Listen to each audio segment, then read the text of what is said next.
مجالسة القرآن.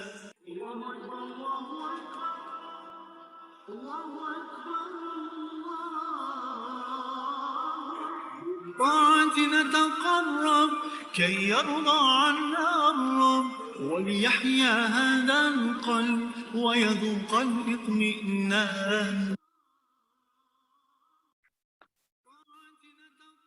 السلام عليكم أحباب الكرام، أهلا ومرحبا بكم، حياكم الله وكل عام وأنتم بخير. أسأل الله تعالى أن يجعلكم من عتقاء هذه الليلة بإذن الله تعالى، ومن الفائزين بليلة القدر، ومن الذين إن شاء الله يخرجون لصلاة العيد وليس عليهم خطيئة. أهلا ومرحبا بكم. اليوم اللقاء معكم يتجدد، ومع فضيلة الشيخ عبد الخالق الشريف، شيخنا الفاضل الغني عن التعريف، رئيس أكاديمية الشريف العلمية. واليوم إن شاء الله سيتحدث معنا إن شاء الله في خلال هذه الدقائق، فيتفضل مشكورا. تفضل شيخنا. بسم الله والحمد لله والصلاة والسلام على رسول الله وعلى آله وأصحابه أجمعين. مرحبا بالكرام من أرض الخلافة الطيبة، من بغداد وما حولها، من العراقة والأصالة ومن الخير، سواء كان من خلافة بغداد، وهنا نتكلم من خلافة إسطنبول، فمن خلافة إلى خلافة وإلى خير نرجوه الأمة كلها في هذا الشهر الكريم. أيها الأحبة الكرام، يقول حضرة النبي صلى الله عليه وسلم: يا باغي الخير أقبل. لماذا يقبل؟ وعلى ماذا يقبل؟ حينما يدعوك النبي بالإقبال فإنما يدعوك إلى أمر عظيم جدا، وهذا الأمر العظيم الذي هو شهر رمضان، ذلك لأن الإنسان له أعداء ثلاث. الإنسان منا قد يأتيه التهلكة من إحدى جوانب ثلاث: إما من الشيطان، وإما من النفس، وإما من البيئة التي يعيش فيها. هذه المؤثرات الثلاث في حياة الإنسان. الشيطان يأمركم بالفحشاء، الشيطان يعدكم الفقر ويأمركم بالفحشاء، والنفس أمارة بالسوء تزين وتزخرف. والبيئة التي نعيش فيها، سواء كان البيت أو الحي أو المدرسة أو الجامعة أو العمل أو غير ذلك، بتؤثر في الإنسان لا محالة. فمن فضل الله علينا أننا في شهر رمضان أحد هذه الأعمدة الثلاثة التي تؤثر فينا مسلسل ومقيد، خاصة أن هذا العدو لا نراه ولا نبصره. النفس نعيش فيها ونعرفها، والبيئة نعرفها، لكن يبقى هذا الشيطان الذي يراكم هو وقبيله من حيث لا ترونه. هذا الشيطان الذي لا يمل ولا يكل عن الوسوسة والتزيين لابن آدم، مقيد في هذا الشهر الكريم. إذن هناك فرصة طيبة لأن نعمل وأن نحمي أنفسنا من المعاصي. ولذلك يقول النبي صلى الله عليه وسلم: يا باغي الخير أقبل. أقبل، فهذا شهر مبارك حميت فيه من أحد شياطينك، من أحد الذين يؤذونك. أقبل لأن فيه مضاعفة الأجور ورفع الدرجات. أقبل لأن فيه عتقاء كل يوم. أقبل لأنك الآن وأنت صائم ممسك عن هذا الذي حرم عليك وكان مباحا، يؤدي أيضا إلى نوع من أنواع السكينة في النفس. فإن الطعام الكثير وغيره يجعل الإنسان في شراهة، وإذا قل الطعام يجعل الإنسان في شيء من السكون، وقد يعتريه بعض الضعف. وهذا كله يذكر الإنسان بهذا الحق الذي عليه، ويذكره بالعودة إلى الله. يا باغي الخير أقبل. أقبل إلى ساحة الخير، أقبل إلى ساحة المضاعفات، أقبل إلى ساحة الفرج، أقبل إلى باب العتق، أقبل إلى باب الريان، أقبل إلى الفلاح والنجاح والفوز الذي ينتظرك إذا أنت أقمت الصيام بحقه، وأقمت معه باقي الأركان الإسلامية بحقها. فإن الصيام كما جاء الصوم لي وأنا أجزي به. ولذلك قال الله تعالى: شهر رمضان الذي أنزل فيه القرآن هدى للناس وبينات من الهدى والفرقان. وقال: يا أيها الذين آمنوا كتب عليكم الصيام كما كتب على الذين من قبلكم لعلكم تتقون. فإن الغاية والمقصد من الصيام هو حدوث التقوى لهذا الإنسان. وكيف تأتي التقوى؟ تأتي بالخشوع. وسيدنا عمر بن الخطاب حينما يعرف التقوى بأنه كمن نزل بأرض فيها شوك، أرض زرعت شوكا، فماذا يفعل من يسير فيها؟ يشمر ويأخذ حذره، يشمر حتى لا تقع قدماه على الشوك، يشمر حتى لا تقع هذه الأقدام على الشوك. ولو وقعت الأقدام على الشوك لربما طرح صاحبها كله على شوك فأوذي إيذاء شديدا وأصابه أمرا خطيرا. لعلكم تتقون.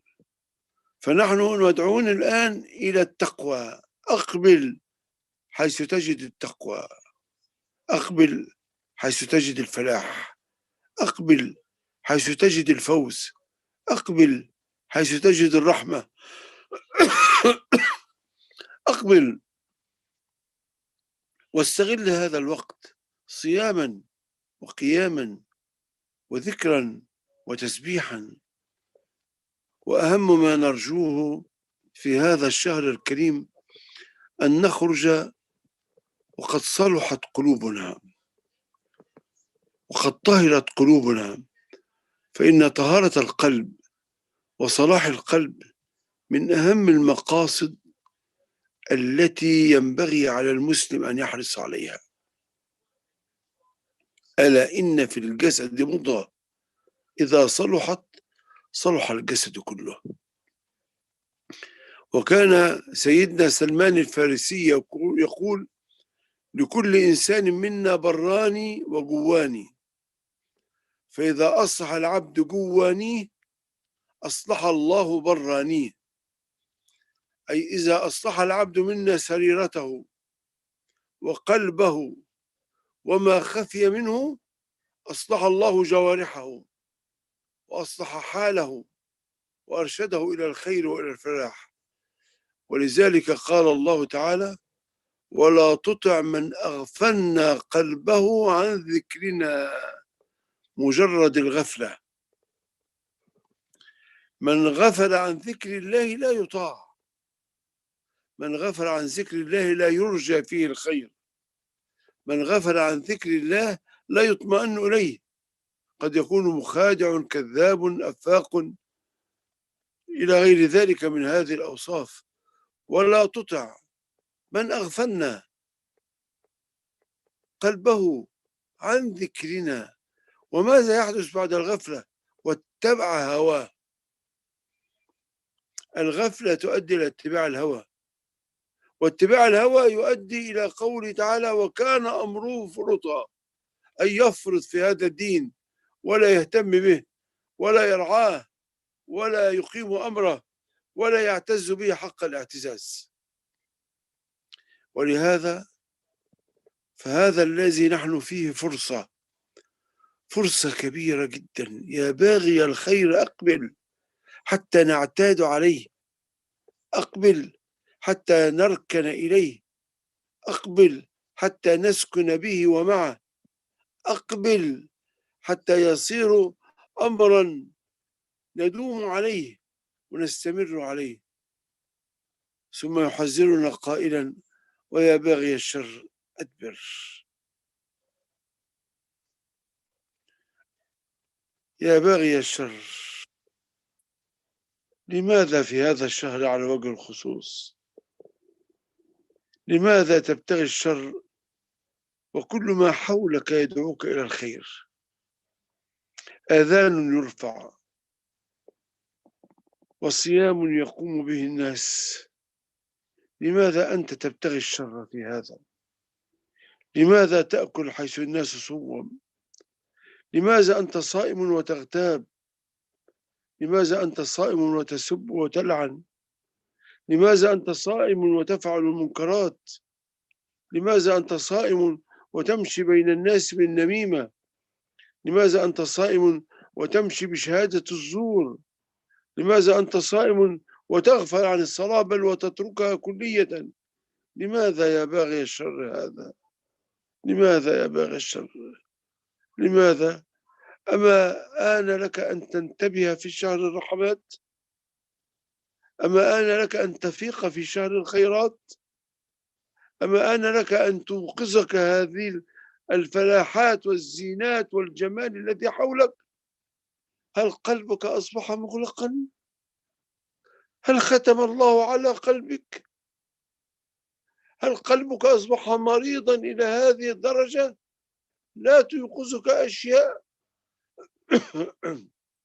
ولا تنبهك أشياء؟ مسكين هذا والله، هذا الغافل عن ذكر الله، هذا الغافل عن القرآن في هذا الشهر العظيم الذي أنزل فيه، هذا الغافل عن التسبيح والتهليل، وهو يسمع حضرة النبي صلى الله عليه وسلم يقول: من قال إذا أصبح سبحان الله والحمد لله ولا إله إلا الله والله أكبر 100 مرة غفر الله له ذنوبه ولو كانت مثل زبد البحر. ويسمع النبي صلى الله عليه وسلم وهو يقول: من قال إذا أصبح لا إله إلا الله وحده لا شريك له له الملك والحمد وهو على كل شيء قدير 100 مرة فليس أحدا أفضل منه إلا رجل قال مثله أو زاد عليه. أين نحن من كلمتان حبيبتان إلى الرحمن ثقيلتان في الميزان، سبحان الله وبحمده سبحان الله العظيم؟ أين نحن من أن سبحان الله تملأ الميزان وسبحان الله والحمد لله تملأان ما بين السماء والأرض؟ أي تسبيحة من هذه 100 مرة قد لا تأخذ منك 5 دقائق، واحدة تغفر الذنوب وأخرى تملأ الموازين وثالثة تثقل ورابعة تملأ ما بين السماء والأرض وخامسة تجعل ليس أحدا أفضل منك. أين نحن من هذا في هذا الشهر الكريم، شهر الخيرات والبركات؟ ولذلك حق فعلا أن ينادينا حضرة النبي صلى الله عليه وسلم بهذا النداء الجميل: يا باغي الخير أقبل، أقبل إلى سوق الخير، أقبل إلى مضاعفة الحسنات، أقبل إلى مكفرات السيئات، أقبل إلى الرحمات والعفو، أقبل بالذكر وأقبل بالنفقات في سبيل الله. فكم من أسر الله أعلم بحالها، وكم من أسر تضيع أموالا في غير ما يرجى، وكم من أشياء تحدث منا ونحن لا ننتبه. فما أحوجنا أيها الأحبة الكرام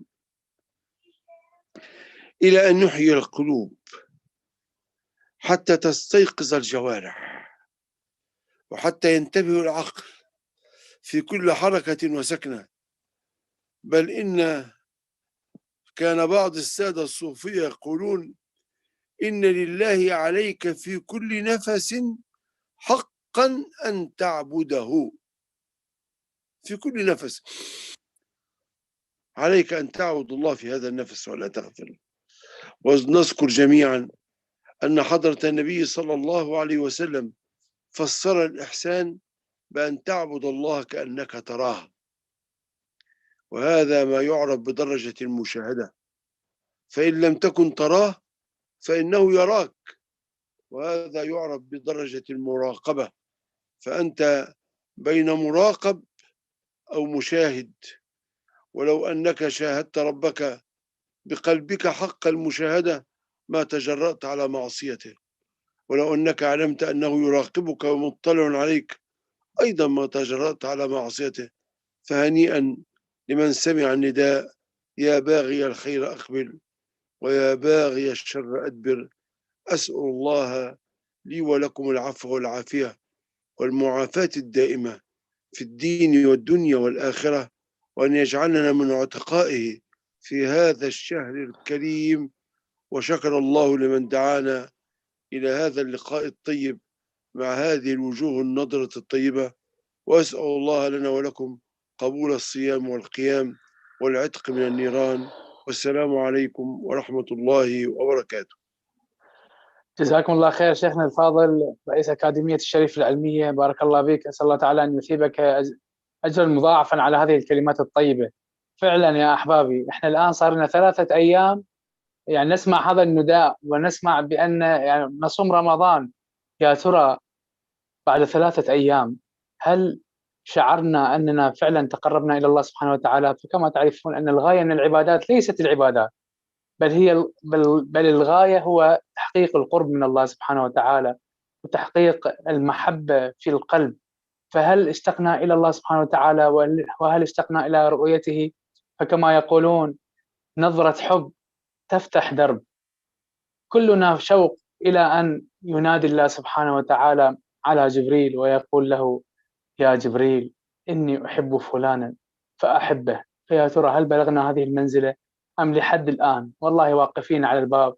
ونسأل الله تعالى أن يقبلنا، ونسأل الله تعالى أن يجعلنا وإياكم من عتقاء هذه الليلة من النار. قولوا آمين. جزاكم الله خير. أشكركم على حسن الاستماع، والسلام عليكم ورحمة الله وبركاته. جزاكم الله خير شيخنا الفاضل، بوركت.